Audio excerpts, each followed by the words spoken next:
하나님께서 우리와 함께 하십니다. 늘 하나님을 의지하고 하나님을 바라보고 하나님께 나아가면 하나님께서 우리의 모든 삶 가운데 우리를 이끌어 주시고 인도하여 주십니다. 선으로 악을 이제 온전하게 대하며 이제는 하나님이 주신 마음으로 나갈 때 우리의 삶은 더욱더 풍성함이 있습니다. 악을 악으로 대하는 것이 아니라 악을 선으로 대하는 그 마음을 통해서 하나님께서 역사하십니다. 자, 오늘 24장의 말씀을 보면 사울이 계속해서 다윗을 쫓아오는 것을 볼 수 있습니다. 블레셋 사람을 쫓아가도 다윗의 소식을 딱 듣잖아요. 그러면 다 내팽개치고 다윗을 쫓아가는 거예요. 중요한 것이 이제 다윗을 죽이는 거예요. 다윗을 잡아서 다윗을 꺾어버리면 그의 길이 더 장대할 수 있다는 그 생각을 가지면서 나아가는 사울 왕의 모습을 우리는 볼 수 있습니다. 다윗이 엔게디 광야에 있다는 소식을 들었습니다. 자, 그래서 이스라엘 사람 중에서 이제 3,000명을 거느리고 다윗을 쫓아갑니다. 델염소 바위에 갔습니다. 가보니까 길가 이양에 우리에 이른즉 굴이 있는 것을 봤습니다. 근데 갑자기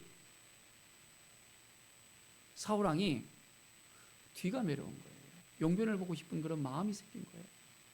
그래서 그 굴에 들어갑니다. 그런데 그 굴은 다윗이 숨어있던 굴이었어요. 굉장히 긴 굴이었는가 봐요. 다윗을 따르는 사람이 600명이나 되었잖아요. 많은 사람이 그 굴 속에 딱 숨어 있었는데 그것도 모르고 사울 왕이 딱 들어갔습니다. 자, 굴 안에는 어떤 일이 벌어졌을까요?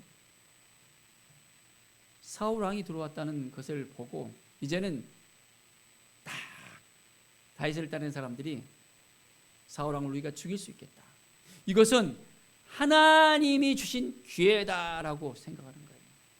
그래서 이제는 우리가 사울 왕을 죽이자라고 하는 거예요. 그래서 다윗의 마음을 탁 구워 삶으면서 이것은 하나님이 주신 기회예요. 저 사울 왕을 죽입시다라고 합니다. 자, 그런데 다윗은 어떻게 했습니까? 사울 왕이 딱 가까이 가갖고는 겉옷만 딱 뺍니다. 그리고 그 겉옷만 베는데도 다윗의 마음이 딱 찔려서 자기 사람들에게 말합니다. 내가 손을 들어 여호와의 기름 부음 받은 내 주를 치는 것은 여호와께서 금하시는 거다라고 이야기하면서 그는 기름 부음을 받은 자라라고 이야기합니다. 기름 부음 받은 자를 내가 그냥 죽일 수 없다라는 거예요. 다윗의 마음을 여러분 읽을 수 있겠습니까? 하나님이 택한 사람은 하나님께서 알아서 해야지. 내가 이렇게 저렇게 하면 안 된다는 것입니다. 우리의 인생 가운데 우리는 우리 생각대로, 우리 주장대로, 우리 마음대로 할 때가 많이 있습니다. 내 생각이 아니라 하나님의 뜻을 바라봐야 됩니다. 하나님이 무엇을 생각하시는지 알아야 됩니다. 어떻게 보면 군중 심리에 따라서 군중들이 이제 여론을 몰아갑니다. 사울 왕을 죽여야 되겠습니다 하면서 막 그를 따르는 사람들이 했을 때 다윗이 그 여론에 따라서 이제는 흔들려 갖고는 사울 왕을 죽였으면 어떻게 됐을까요? 다윗도 기름 부음을 받았기 때문에 왕은 될 수 있었을 것입니다. 그러나 그 후의 일은 우리가 생각하면 굉장히 더 복잡해지고 어려울 수 있습니다. 사울 왕을 죽였다는 그 이유로 인해서 완전히 이스라엘에 있어서 평화가 오기보다는 더 문제가 생겨지고 힘들고 어려운 그런 지경에 이를 수 있었을 것입니다. 그런데 다윗은 그 마음을 탁 지켰어요. 하나님이 주신 마음, 하나님이 기름 부음 받은 자를 내가 어떻게 하지 않겠다라는 마음입니다. 하나님의 뜻을 생각하면서 하는 거예요. 하나님의 약속하신 그 모든 걸 생각하면서 하나님께서는 어떻게 생각할까라고 그 마음을 가지고 나가는 것입니다. 성경에 보면 하나님의 그 약속, 하나님의 뜻을 붙잡고 나가는 사람이 있는가 하면 하나님이 말씀하셨는데도 전혀 그걸 생각하지 않고 나가는 사람들이 있는 걸 봅니다. 어떤 일이 있었습니까? 가데스 바네아 사건에서 보면 하나님께서 약속하신 것을 믿고 이제는 정탐하고 돌아오면서 저 땅은 하나님이 주신 땅입니다 고백했던 두 사람이 있었습니다. 갈렙과 여호수아.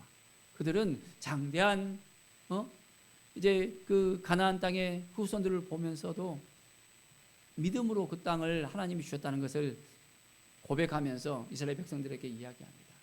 그런데 나머지 열 정탐꾼은 어떻게 했습니까? 그렇지 못했습니다. 들어가니까 너무 장대해서 우리가 가면 다 죽게 생겼습니다. 들어가면 절대로 안 됩니다. 백성들에게 이야기합니다. 백성들은 그 이야기를 듣고 완전히 이제는 분위기가 험악해졌습니다. 모세를 대항하고 또한 갈렙과 여호수아 죽이려고 하는 거예요.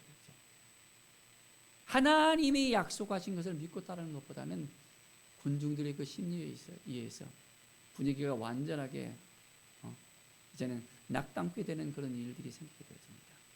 하나님의 뜻은 무엇입니까? 약속의 땅에 들어가라 했습니다. 근데 그들의 입으로 우리는 들어갈 수 없습니다. 우리가 들어가지 못하고 차라리 애굽으로 돌아가는 것이 좋지 않습니까? 우리가 광야에서 죽게 되겠다고 그들은 그 입으로 고백하는 거예요. 하나님이 그들의 말을 듣고 너희 입에 나온 그 말대로 너희들은 광야에서 죽을 것이다 라고 이야기하는 거예요. 어떤 마음을 갖느냐에 따라서 달라지는 거예요. 하나님의 뜻을 생각하면서 하나님이 주신 마음을 지켜내는 것이 우리에게 필요합니다. 우리에게 어떤 마음을 주셨어요? 하나님이 우리를 통해서 무엇을 하시길 원합니까? 그 마음을 지켜내면서 오늘 하루도 한 걸음 나아갈 때 하나님께서 우리를 통해서 역사하시고 인도해 주십니다. 믿음으로 승리하는 우리의 삶이 되어지기를 간절히 축원드립니다. 자, 이제 사울 왕이 굴에서 나왔어요. 죽어서 나왔습니까? 살아서 나왔습니까? 살아서 나왔잖아요. 다시 그대로 보냅니다. 그러면서 이제 사울 뒤에서 외칩니다. 내 주 왕이여 했습니다. 사울이 딱 돌아보는데 다윗이 땅에 다 엎드려서 절하면서 보소서 다윗이 왕을 해하려고 한다는 그 이야기를 왕은 믿으십니까?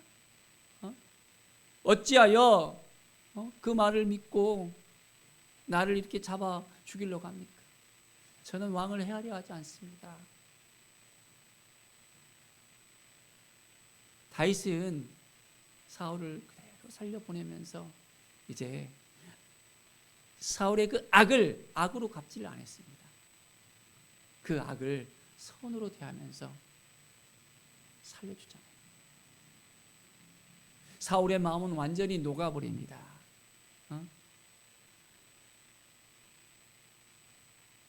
사울은 다윗을 보면서 이제는 마음이 찔립니다.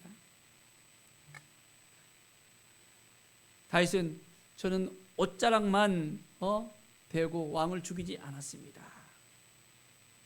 내 손에 악이나 죄과가 없는 줄을 당신은 아십니다 라고 이야기합니다. 이제는 왕이 내 생명을 찾아 헤아려 하거나 나는 왕에게 범죄한 일이 없다는 것을 분명하게 알아야 됩니다.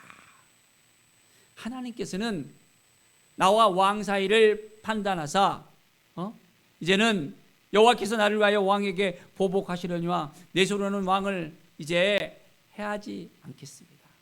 내 손으로는 왕을 죽이지 않겠습니다. 하나님이 판단해서 하나님이 알아서 해주실 것입니다. 자, 여러분, 우리가 어려운 일을 당했든지 여러 가지 악인들이 우리를 헤아려 할 때 우리는 어떻게 해야 될까요? 하나님을 온전히 믿고 따르면서 하나님이 역사해 줄 것을 믿어야 됩니다. 하나님이 지켜주셔서 우리를 보여주시고 인도해 줄 것을 믿어야 됩니다.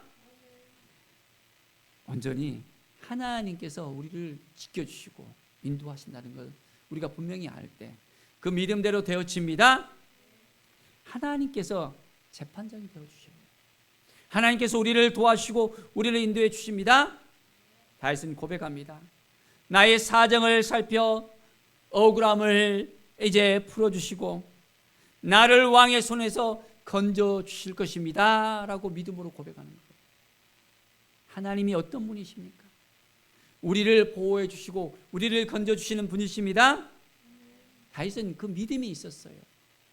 그래서 그 믿음을 따라서 온전하게 하나님만을 의지하고 하나님만을 바라보고 하나님께서 도와주실 것을 믿고 나갔던 것입니다.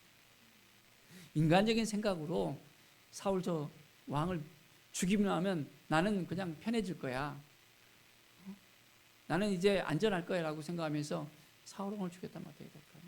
그건 인간적인 생각이라니까요. 하나님의 뜻을 깨닫지 못하는 그라는 것을 우리는 알잖아요. 그래서 다윗은 하나님이 행하시도록 하나님께 모든 걸 다 맡겨드립니다.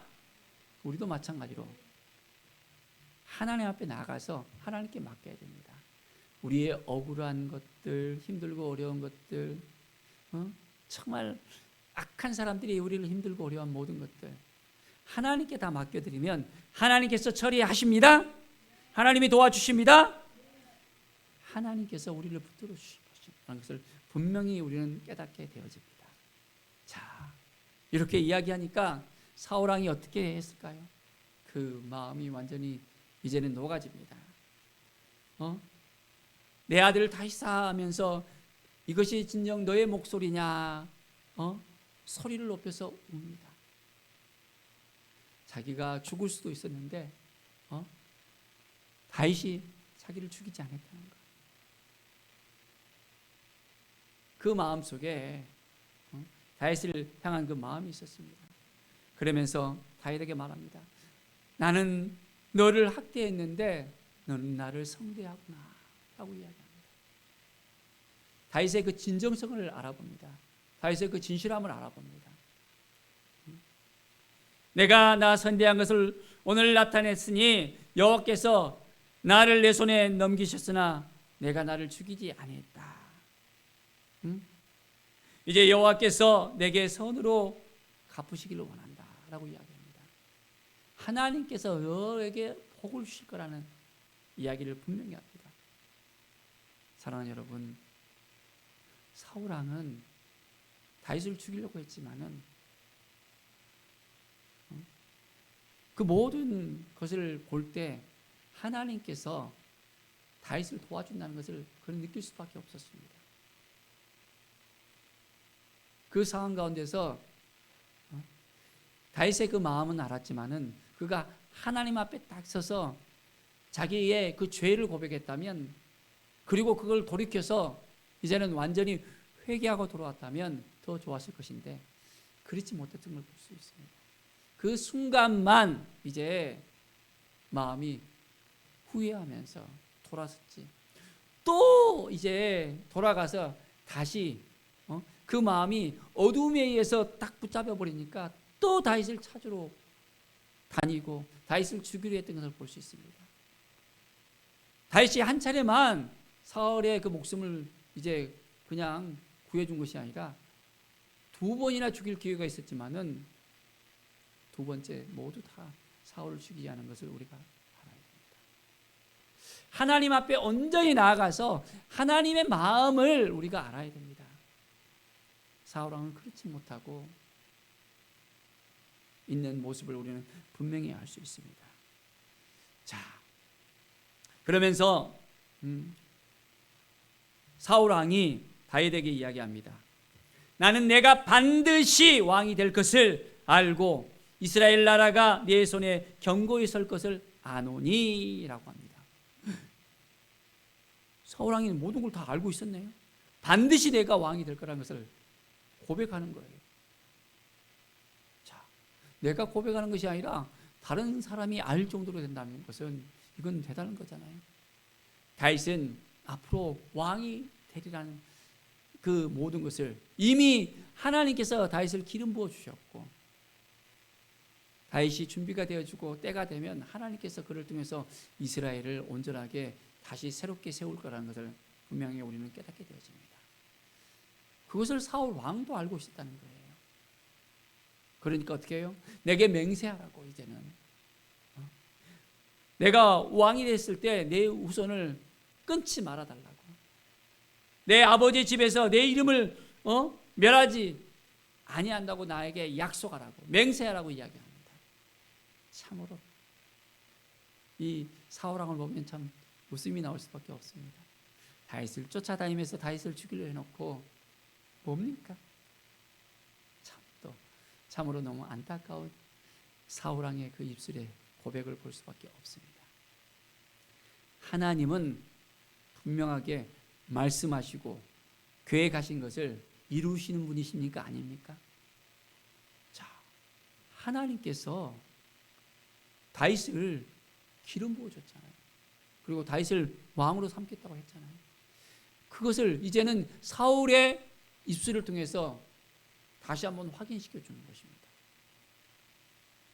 다윗은 사울 왕을 죽이지 않은 이유가 뭐였습니까?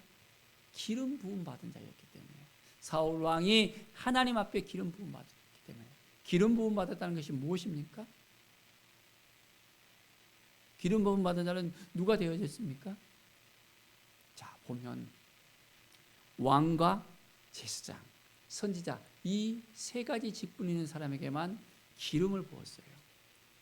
우리나라 이렇게 콩기름, 참기름이 아니라 이 기름은 머리에다가 붓는다든지 몸에다가 이렇게 발라서 상처를 치유하는 그런 아주 이제는 그런 기름이었습니다. 그 기름을 부어서 사울 왕을 세웠고 또한 다윗을 기름 부어줬습니다. 그리고 예수 그리스도, 그리스도의 뜻이 무엇입니까? 메시아의 뜻이 무엇입니까? 바로 그것은 기름 부음 받은 자라는 뜻이잖아요. 우리 예수 그리스도께서는 왕으로서, 제사장으로서, 선지자로서 이 세 가지 직분을 가지고 이 땅에 오셨다는 것을 볼 수 있습니다. 바로 기름 부음 받은 자로 주님께서는 오셨습니다.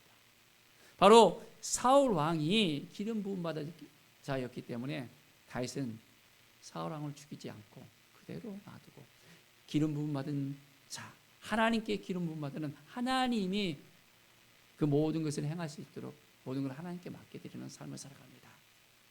우리의 인생 가운데 우리는 이제 하나님 앞에 택함 받은 하나님의 자녀들입니다.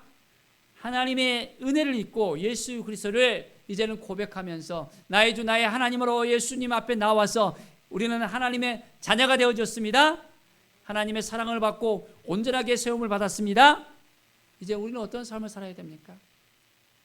하나님 보시기에 합당한 삶을 살 수 있어야 됩니다. 자, 다윗과 사울은 이렇게 맹세를 합니다. 그리고 사울은 집에 돌아갑니다. 다윗과 그의 사람들도 또한 요새로 올라갑니다. 사랑하는 여러분, 다윗을 통해서 하나님께서 우리에게 무엇을 말씀하시는지를 다시 한번 우리가 살펴봐야 됩니다. 늘 하나님을 의지하고 하나님을 바라보고 하나님께 나아가는 다윗을 통해서 하나님은 다윗을 붙잡아 주시고 함께 해주시고 도와주시고 그를 또한 인도하여 주심을 볼 수 있습니다. 사울왕과 다윗이 맹세를 했잖아요. 어떻게 보면 원수의 관계였는데 이제는 그 원수의 관계에서 회복된 관계로 또 나아지잖아요. 다음에 다시 사울왕이 어둠에 의해서 그 마음이 눌려 있을 때 다시 다윗을 죽이려 했지만은 이 사울과 다윗의 그 맹세를 통해 보면 다음에 다윗이 왕이 됐을 때 어떤 일이 벌어졌는지 한번 볼까요? 12지파 중에서 10지파는 다윗을 따르지 않았는데 다윗의 지파인 유다 지파와 또한 사울의 왕의 그 지파였던 베냐민 지파만이 함께 했던 것을 볼 수 있습니다. 다윗과 솔로몬 이후에 이제 르호보암과 여로보암 시대에 나라가 분열됐을 때 어떻게 됐습니까? 10지파는 이제는 북이스라엘로 이렇게 나라를 세웠고 남유다는 유다와 베냐민 지파가 이제는 하나가 돼서 나라를 세우고 이제는 두 나라가 이렇게 또한 서로 팽팽하게 이어져 가는 것을 볼 수 있잖아요. 참 아이러니컬하게 다윗과 이 사울 왕의 그 맹세를 통해서 후에도 그 연결성을 가지는 것을 볼 수 있습니다. 하나님은 늘 우리와 함께 하시는 하나님이세요. 오늘 이 시간 사울의 그 고백을 통해서 다윗이 이제 다음에 왕이 되어지는 것을 분명하게 다시 확인할 수 있습니다. 선으로 갚아주시는 하나님을 우리가 경험할 수 있어야 됩니다. 하나님 앞에 모든 걸 다 맡겨드립시다. 하나님 아버지, 우리가 부족합니다. 연약합니다. 하나님이 도와주시지 않으면 우리가 아무것도 할 수 없습니다. 하나님이 인도해 주셔야만 되겠습니다. 어떻게 보면 지금 이 순간에 우리가 너무 답답할 수 있습니다. 너무나 힘들 수 있습니다. 다윗이 쫓겨 다닌 것처럼 정말 굴 속에 숨어 있고 광야에 숨고 사울 왕이 쫓아올 때마다 계속해서 도망자 신세같이 우리가 여러 악인들로부터 우리를 괴롭히고 힘들게 하고 눌려하게 하고 우리가 어려움에 당하고 세상 가운데서 정말 감당할 수 없는 그런 여러 일들을 겪을지라도 우리는 누구를 바라봐야 됩니까? 하나님을 바라보면 됩니다. 그리고 우리가 악을 악으로 대하지 않고 악을 선으로 대할 때 주님이 주신 이 마음을 가지고서 온전하게 세상을 향해서 믿음으로 나갈 때, 기도하며 나갈 때, 승리를 선포하며 주님의 그 말씀을 붙들고 나갈 때 하나님께서는 역사하십니다. 우리 주님의 마음을 보십시오. 십자가를 향해서 나아갈 때 많은 사람들이 예수님을 향해서 어떻게 했습니까? 군중들이 예수님을 십자가에 못 박으라고 했습니다. 주님을 맞이하는 것이 아니라 그 시대에 있어서 대제사장과 서기관들의 그 말을 듣고 그들은 흔들릴 수밖에 없었습니다. 그리고 예수님을 끝내 십자가에 못 박힙니다. 그러나 우리 예수님께서는 그 모든 사람들을 다 품에 안으시고 그들을 구원시키기 위해서 친히 십자가를 향해서 나아갑니다. 주님의 그 마음을 우리가 가슴에 품고 나갑시다. 그러면 하나님께서 우리를 통해서 역사하십니다. 악으로 갚지 아니하고 이제는 주님의 마음을 품고 오늘도 온전한 마음으로 나갑시다. 주님 도와주십시오. 우리의 인생을 우리 주님께 맡겨드립니다. 주님이 말씀하신 것을 따라가겠습니다. 믿음으로 나가겠습니다. 주님이 도와주시면 우리의 삶이 더욱더 풍성해질 수 있습니다. 라는 믿음의 고백이 우리 가운데 넘쳐나기를 바랍니다. 오늘 이 시간 완전히 이제 하나님만 바라보는 믿음의 삶, 거룩한 삶을 살아가고 이제는 오직 여호와 하나님이 우리와 함께 하신다는 것, 우리를 지켜주신다는 것, 우리를 인도하신다는 이 사실을 온전히 확신하면서 오늘을 우리가 승리를 선포하면서 믿음으로 살아가기를 간절히 축원드립니다. 기도하겠습니다. 하나님 감사와 찬양을 드립니다. 늘 하나님을 의지하고 하나님을 바라보고 주님과 동행하는 삶을 살게 하여 주시옵소서. 어떤 상황 속에서도 우리가 낙심하지 않고 이제는 주님을 의지하고 나가게 하여 주시옵소서. 세상 가운데 늘 살아가면서 주님이 도와주시고 인도해 주실 것을 믿습니다. 그 마음을 지키게 하여 주시고 온전히 주님과 동행할 때 이제 하나님께서 우리를 선으로 갚아주시고 우리를 도와주시고 인도해 주시고 복에 복을 더해 주실 것을 믿습니다. 우리를 건져주시고 이끌어주시고 인도하시는 하나님을 찬양합니다. 우리의 인생 가운데 늘 하나님만을 의지하며 나갑니다. 감사드리며 예수 그리스도의 이름으로 기도드립니다. 아멘.